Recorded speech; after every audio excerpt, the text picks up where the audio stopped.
తదిక్కిట్టక్కతదుం తదుం తదిక్కిట్టతదుం తదుం దిం తదిక్కిట్టక్కతదుం తదుం. Hello hi, welcome back to smart voice of Viji అండి. సో ఈ వ్లాగ్ ఏంటంటే మేము రీసెంట్గా తిరుపతి వెళ్ళామన్నమాట. అది కూడా కార్లో బయలుదేరి వెళ్తున్నాం అనమాట. ఎప్పుడు కార్లో వెళ్ళలేదు, మా వారంత సాహసం చేయలేదు, భయపడేవారు అనమాట ఎందుకు బై రోడ్ వెళ్ళడం అనేసి. బట్ ఈసారి ఎట్లయినా సరే కార్లో వెళ్దామండి. చాలామంది మా కమ్యూనిటీలో కార్లో వెళ్తున్నారు అండ్ వెళ్ళొద్దామంటే వెళ్ళామన్నమాట. ఇది ఎందుకంటే మేము రీసెంట్గా విల్లా కొనుక్కున్నాం కదా, సో ఆ మొక్కు తీసుకోవడానికి వెళ్తున్నాము. నేను లాస్ట్ టైం తిరుపతి వెళ్ళినప్పుడు అక్కడ కొండ మీద రాళ్ళు పెట్టి వచ్చానమాట విల్లా తీసుకోవాలనేసి. సో మా కోరిక నెరవేరింది కాబట్టి సో తప్పకుండా స్వామి దర్శనం చేసుకుందామని వెళ్తున్నామండి. యాక్చువల్లీ కాలినడక ఉంది కానీ బట్ నాకు కాళ్ళు అంత సహకరించట్లేదు, చాలా విపరీతమైన పెయిన్స్ ఉన్నాయి. కాబట్టి ఫస్ట్ అయితే మనస్ఫూర్తిగా వెళ్ళి స్వామి దర్శనం చేసుకుందామని అయితే బయలుదేరామన్నమాట.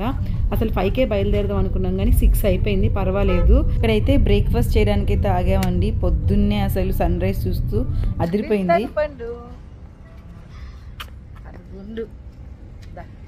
బ్రేక్ఫాస్ట్ చేస్తావా? ఓకే, ఏం తింటావు? ఇడ్లీ తప్ప ఏదో ఒకటి తింటారు తనేష్. అండ్ మాకు అందువేలో మినర్వా కాఫీ షాప్ ఉంది. అది అండ్ మా వారికి తెలుసు అనమాట ఇక్కడ మినర్వా కాఫీ షాప్ ఉందని. ఎందుకంటే మా వారు అంటే ఆఫీస్ పని మీద ఇటువైపు వస్తూ ఉంటారు కాబట్టి అక్కడ మినర్వా కాఫీ షాప్ ఉందని చెప్తే నేను నమ్మలేదు. బట్ కానీ నిజంగా మినర్వా కాఫీ షాప్ ఉంది. మాకు చాలా ఆనందం వేసింది అనమాట. మినర్వాలో ఫుడ్ చాలా బాగుంటుంది, టిఫిన్స్ అవి చాలా బాగుంటాయి. సో ఎవరన్నా ఇటువైపు ఆన్ ది వే వెళ్తుంటే కనుక ఇక్కడ హ్యాపీగా ఆగి అయితే మీరు బ్రేక్ఫాస్ట్ చేయొచ్చు. నిజంగా బ్రేక్ఫాస్ట్ చాలా బాగుంది. సో తలా ఒక ఐటెం తీసుకున్నాను అనమాట. వాడు దోశ, నాకు పొంగల్ అంటే చాలా ఇష్టం. సో నేను పొంగల్ తిన్నాను, పూరి, దోశ అలా ఆర్డర్ చేసుకొని కాఫీ తాగి మళ్ళీ అయితే ఇంకా బయలుదేరిపోయామన్నమాట. సో కొంచెం నా ఫేస్ చూసారా చాలా డల్గా ఉంది. సో ఏంటంటే పనులు ఏంటో తొందరగా అవ్వట్లేదు, ఎందుకు ఏంటి, ఒకసారి వెళ్ళి స్వామిని దర్శనం చేసుకొని వచ్చి మనస్ఫూర్తిగా దండం పెట్టుకొని వస్తే మనకి ఇంకా గబగబా పనులు అవుతాయేమో అనేసి అయితే ముందెళ్ళి స్వామి దర్శనం చేసుకున్నామండి. అండ్ ఒక దగ్గర పెట్రోల్ బంకులో ఆగాము. అక్కడ చూడండి, ఇక్కడ మజ్జిగ ఇస్తున్నారండి. ఎంత బాగుంది తెలుసా మజ్జిగ. అసలు అలా చక్కగా మజ్జిగ అలా బంకుల్లో పడ్డం నాకు బాగా నచ్చింది, పెట్రోల్ బంక్ అలాంటి చోట. అండ్ మేము ఒంటిమిట్టకు వచ్చేసామన్నమాట. ఒంటిమిట్ట దగ్గర వైశ్య సత్రం ఉంటే అక్కడ భోజనం చేసుకుంటున్నామండి. అసలు ఇంటి భోజనంలాగా చాలా బాగుంది. టెంపుల్ మటుకు రేపు వచ్చేటప్పుడు రిటర్న్లో చూసుకుందాం, ఎందుకంటే లేట్ అయిపోయింది. అండ్ త్వరగా అయితే తిరుమల రీచ్ అయిపోదాము. అండ్ తనుష్కి మొక్కుందనమాట. వాడు అంటే గుండు ఇస్తాను, వాడంతటా వాడే ఇస్తా అన్నాడు. సో ఇవన్నీ చూసేసుకోవాలని.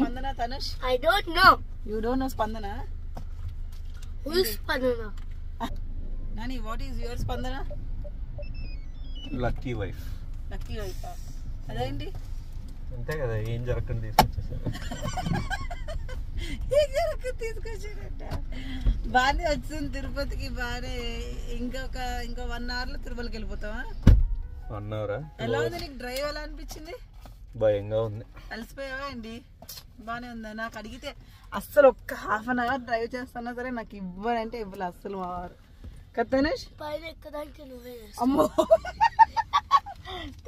ఎక్కడ ఇంకా అస్సలు అంత సాహసం నేను చెయ్యను తనేష్, అంత సాహసం నేను చెయ్యను, అంత సాహసం. తిరుపతి అయితే రీచ్ అయిపోయాము. కాఫీ బ్రేక్ అనమాట. సో మాతో పాటు ఇంకొకళ్ళు వస్తారు, పద్మావతి గెస్ట్ హౌస్ బుక్ చేశారనమాట. సో వాళ్ళు వచ్చేంత వరకు ఇక్కడ వెయిట్ చేసి తిరుమలకి వెళ్ళిపోతాం. ఇంకా పిల్లలు కాఫీ బ్రేక్ అనుకున్నాం కానీ ఆకలేస్తుందంటే ఎదురుగున్నానే హోటల్ ముందే ఆగామండి. ఈ హోటల్ పేరేంటో తెలియదు కానీ పరమ దారుణంగా ఉందండి ఫుడ్. అస్సలు బాగాలేదు. వీళ్ళకి చెప్తూనే అప్పటికి మంచూరియా ఇంకేదో రోటీ కర్రీ ఇచ్చారు. మంచూరియా తింటే ఈ పళ్ళల్లో అంతా ఇరుక్కుపోయింది, అంత గట్టిగా ఉందన్నమాట. అస్సలు బాగాలేదు ఫుడ్. అండ్ ఈ పక్కనే ఒకటి చిన్న షాప్ ఉందన్నమాట, అది చాలా బాగుందనేసి దాంట్లో ఏమేమి ఉన్నాయో చూడ్డానికి నేను తనుష్ వెళ్ళామన్నమాట. కలెక్షన్ అయితే చాలా బాగుందండి. నాకు వెంకటేశ్వర స్వామి విగ్రహం చాలా నచ్చింది ఇక్కడ. అండ్ నెక్స్ట్ అయితే ఇంకా ఇక్కడి నుంచి మేము తిరుమల బయలుదేరుతున్నాం. ఇక్కడ పెద్ద కథే జరిగిందండి. ఏంటంటే ఇక్కడ మేము ఒక వ్యక్తి అంటే బాగా తెలిసిన అతను. సో అతన్ని నమ్ముకొని టికెట్లన్నీ బుక్ అయిపోయాయి, రూమ్ బుక్ అయిపోయిందని చెప్తే ఇంకా మేము దర్శనానికి బయలుదేరి కార్ వేసుకొని మరట వచ్చేసాము. వచ్చేసాక ఏం జరిగిందంటే తీరా అతనికి ఎవరైతే ఇస్తా అన్న టికెట్లు రూము వాళ్ళు ఇవ్వలేదంట. నేను ఆల్రెడీ అమౌంట్ కూడా పే చేశాను అనమాట, సమ్ అమౌంట్ పే చేస్తాను. సో వాళ్ళు ఇవ్వలేదు. ఇవ్వకపోయేటప్పటికి మేము కింద ఎంతసేపు వెయిట్ చేసాం, 2 hours ఆయన ఎంతకి రాకపోతే నాకు కోపం వచ్చి, పిల్లలతో ఉన్నాం, మీరు ఇక్కడ ఇలా కార్లో ఉన్నామంటే ఎలా అవుతుంది, మేము తిరుమల వెళ్ళిపోతున్నాము, మీరు అక్కడికి వచ్చేయండి అంటే తర్వాత చెప్పారనమాట మెల్లిగా. ఏంటంటే నాకు అతను ఇస్తాను, అతను హ్యాండ్ ఇచ్చానండి, లేవు అని. అంతే మేము షాక్. గుండు కొట్టుకునే టైమా? మీ దర్శనాలు చాలమ్మా, మీరు వేసిన దెబ్బ చాలమ్మా. తనుష్ తప్పట్లో గుండు గుండు బాస్ చేసుకో. పిచ్చ ఎగ్జైటెడ్ లో ఉన్నాడు వీడి గుండు కోసం. ఆహా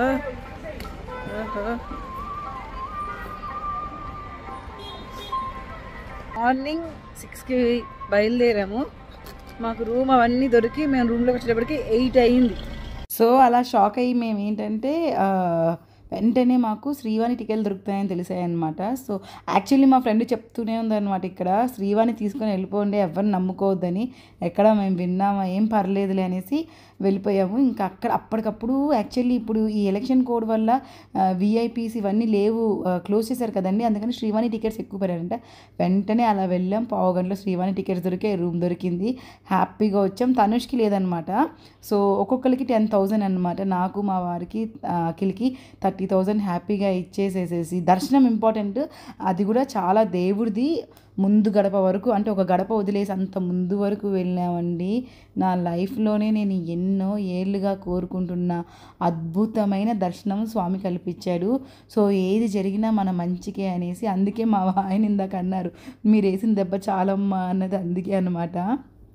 కానీ పాపం ఒక్క మాట అనలేదండి ఆయన. వెంటనే వేరే టికెట్స్ కోసం ట్రై చేసాం, బట్ నేను ఎక్స్పెక్ట్ చేయలేదు అలా జరుగుతుందని. కానీ స్వామి ఏం జరిగినా ఆయన అత్యద్భుతమైన దర్శనాన్ని ఇచ్చారు నాకు ఈ జీవితానికి. అంతే. అయినా సరే అంత ముందు వరకు వెళ్ళి చూసినా స్వామిని చూసిన తృప్తి లేదు. స్వామిని కళ్ళతో నింపుకుందాం మనసారా అంటే అది జరగట్లేదండి. అది ఎప్పుడు దొరుకుతుందా అలాంటి మూమెంట్ కోసం వెయిట్ చేస్తున్నా. అలా స్వామిని చూసి ఆయన ఎప్పటికైనా సరే కళ్ళల్లో అలా నింపేసుకోవాలని అది జరగట్లేదు. ఇక్కడైతే తనుష్ మటుకు అయ్య బాబాయ్ మజ్జిగ కోసం చంపేశారని మమ్మల్ని టార్చర్ పెట్టాడు. ఫైనల్లీ వాడు మజ్జిగ ఇప్పించేసాం. మళ్ళీ ఇక్కడ వీళ్ళిద్దరూ ఏవో రాళ్ళు పెడుతున్నారండో. ఈసారి నన్ను పెట్టమంటే మా వారు ఆల్రెడీ పెట్టించారు. ఆ పెట్టిన దానికే ఇంటీరియర్ అవ్వట్లేదు, నాకు బీపీ కూడా వచ్చేలా ఉంది. వద్దండి నేను పెట్టని ఈసారి అంటే పాపం ఆయనకేదో ఆఫీస్ తీసుకోవాలని ఉందనుకుంటా, మేబీ అందుకని పెట్టాడు. తనుష్ కూడా పెట్టాడు అనమాట. అండ్ చాలామందికి శ్రీవాణి దర్శనం గురించి తెలుసో లేదో అని నాకు కూడా ఈ మధ్య కాలం అంటే ఒక 1.5 year బ్యాక్ నుంచి తెలుసని నా ఫ్రెండ్ చెప్పడం వల్ల తెలిసింది ఇలా శ్రీవాణి అనే దర్శనం ఉంటుందని. అండ్ మీరు ఇచ్చే ఈ డబ్బులు టెంపుల్కి డైరెక్ట్గా వెళ్తాయండి. ఇది శ్రీవాణి ట్రస్ట్ అనమాట. సో మనం ఎలాగో దేవుడికి మొక్కుంటే వేస్తాం కదా, సో అలాగే ఆ మొక్కు అనుకొని స్వామికి ఇచ్చేసి మనం స్వామి దర్శనం చేసుకోవడమే. అండ్ అఖిల్కి కూడా మంచి యూనివర్సిటీలో సీట్ వచ్చింది కాబట్టి వాడిని కూడా ఈసారి అందరం కుటుంబం సమేతంగా వెళ్ళి దర్శనం చేసుకున్నాం అనమాట. ఈసారి విల్లా కోరిక నెరవేరింది. అండ్ అఖిల్కి మంచి యూనివర్సిటీలో సీట్ వచ్చింది. అండ్ వాడు త్వరలో US వెళ్తాడనమాట. సో వాడికి మంచి సీట్ వచ్చింది. వాడు చాలా కష్టపడి స్ట్రగుల్ అయ్యి బాగా చదివాడు. సో వాడి చదివినందుకు వాడికి కూడా ఫలితం దక్కింది కాబట్టి అందరం కలిసి కుటుంబ సమేతంగా వెళ్ళామన్నమాట స్వామిని దర్శించుకుందాం అనేసి. అండ్ ఇంకా రిటర్న్ అయిపోతున్నాం అనమాట. అండ్ మా తనుషుడని ఎంత పెద్ద బొట్టు పెట్టాడో అక్కడ. ఆంజనేయ స్వామి గుడి ఉంటుంది కదా మధ్యలో వచ్చేటప్పుడు దిగేటప్పుడు సో అక్కడ నాకు అంత పెద్ద బొట్టు పెట్టాడు. అండ్ చాలా అంటే ఫస్ట్ టైం మేము ఎప్పుడు అంటే నాకు తిరుపతి వరకు ఓకే, కానీ తిరుమల ఘాట్ రోడ్ ఎక్కగలుగుతామా ఈ పెద్ద కార్తో అనే టెన్షన్ అనమాట. నడపగలుగుతారా లేదా అనేది నాకు చాలా భయం. అండ్ దిగేటప్పుడు కూడా చాలా భయం. మా వారికైతే రాత్రి నిద్రపట్టలేదంట, టెన్షన్ పడ్డారంట ఆయన కూడా. కర్వ్స్ అంటే ఎప్పుడు మేము చాలాసార్లు వెళ్ళొచ్చు. అంటే డ్రైవర్ మనం కూర్చొని మాట్లాడుకుంటుంటే అబ్బాయి దింపేస్తారు కదా, మనకు సంబంధం లేదు, మనం చూడం కూడా.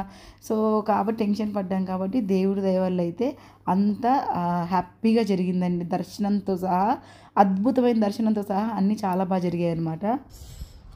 కళ్ళు మండిపోతున్నాయి. తనుష్ ఎలా ఉందిరా ఎండ? గుండు ఇరిగిపోతుంది, గుండు కాలిపోతుంది. హారిబుల్ ఉందండి ఇక్కడ ఒంటిమిట్ట దగ్గర ఎండ. వడగాలికి అల్లాడిపోతున్నాం. సత్రంలో ఇక్కడైతే భోజనం చేసుకున్నాం. నిన్న ఇక్కడే భోజనం చేసాం లంచ్కి, ఇవాళ కూడా ఇప్పుడే భోజనం చేసాం. పోతుంది. ఓ మై గుడ్నెస్, కళ్ళల్లో నుంచి నీళ్ళు వస్తున్నాయి. ఒంటిమిట్ట వచ్చేటప్పటికి 3:30 అయిపోయిందండి. ఇంక అందుకని ఫస్ట్ ఇంకా సత్రంలో భోజనం క్లోజ్ చేశారు కాబట్టి ఫస్ట్ భోజనం చేసుకున్నామండి. పిల్లలకి కూడా ఆకలిగా ఉంది. అండ్ నెక్స్ట్ దర్శనానికి వెళ్ళామన్నమాట. అండ్ ఇక్కడ ఎక్కడ ఒక మంచి హైజీన్ ఫుడ్ అయితే దొరికేలా ఎక్కడ కనిపించలేదండి. సో అందుకని అదే బెస్ట్ అని అక్కడ ఆర్యవైశ్య సత్రంలో శుభ్రంగా భోజనం చేసాం. అదైతే ఇంటి భోజనంలా హ్యాపీగా ఉంటుందని. కానీ ఎండ మటుకు పీక్లో ఉందండి. మా వల్ల అయితే కాలేదండి నిజంగా. హారిబుల్ ఎండ తట్టుకోలేకపోయామన్నమాట. అసలు ఇక్కడ వేడిగా అయితే అసలు ప్రాణం ఏమైపోతుందో కూడా అర్థం కావట్లేదు. అంత వేడి సెగలు గాలి. ఏప్రిల్లోనే ఇలా ఉందంటే మే జూన్లో జనాలకి ఇలా బతుకుతున్నారు.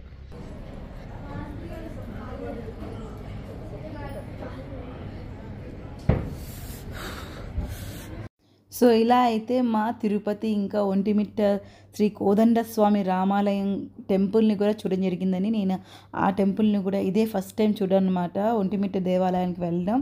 అండ్ తిరుమలలో అయితే నేను ఈసారి ఇది సింగానియాస్లో ఫ్లాట్ 50%లో కొనుక్కున్నాను. అదే కొత్త శారీ ఉందన్నమాట. సో ఎప్పుడు తిరుమల వెళ్ళినా ఒకవేళ కొత్త శారీ ఉంటే అందుబాటులో ఉంటే తప్పకుండా అదే కట్టుకుంటా. అండ్ వీళ్ళ ముగ్గురు అయితే కుర్తాలు వేసుకున్నారు, కుర్తా పైజామాస్ వేసుకున్నారు. అండ్ చాలా చాలా లక్కీగా ఫీల్ అవుతున్నామండి. బ్లెస్డ్ అనమాట. We are really very very blessed. Hard work చేసినందుకు ఆ స్వామి బ్లెస్సింగ్స్ ఉండడం కూడా అది నిజంగా బ్లెస్డే అండి. అండ్ మీ అందరి తరఫున కూడా నాతో పాటు నాకు తెలిసిన వాళ్ళు తెలియని వాళ్ళు అందరూ బాగుండాలని ఆ స్వామిని మనస్ఫూర్తిగా కోరుకొని అయితే తిరిగి హైదరాబాద్కి వచ్చి అండ్ ఈ జర్నీలో పిల్లలు కూడా చాలా బాగా కోఆపరేట్ చేశారనమాట. అండ్ ఇదండి ఇవాల్టి వ్లాగ్. ఐ హోప్ మీకు ఈ వీడియో నచ్చి తప్పకుండా please do like, share, subscribe to my channel. Thank you so much for watching my videos.